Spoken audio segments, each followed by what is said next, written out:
I guess the first question on my mind, and I think on everyone's mind, is how likely will the U.S. target oil and gas exports? Because that's, of course, a key lifeline. 60% of exports are oil and gas out of Russia. And how severe could the response be? Could the sanctions be? Thanks. Great question. Thanks for having me. I think with respect to Europe's import of oil and gas, I think the administration has been very clear that it will not be a target of sanctions.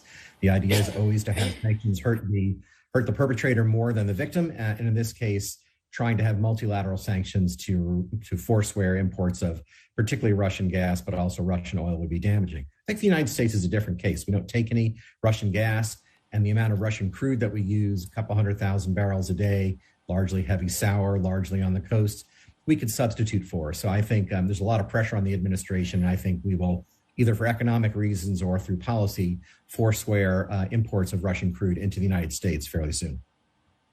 But come the summer months, do you think Europe's strategy could also harden on this issue as sort of demand eases? And I want to understand the price perspective here. How much of that news, that worry, because this is a very emotional market we're talking about, oil can swing quite widely. How much of that is in the price? Well, I think there's probably a good, maybe even at this point, $20 of fear factor in the price.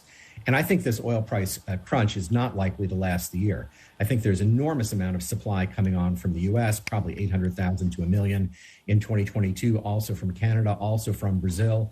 So I think altogether there's something like 7 million barrels a day of new supply coming on in the next year or so, and the highest demand figures are about 3 million. So, I think there's going to be a stock build. So on oil, I think the squeeze will be over. For gas, it's harder for Europe.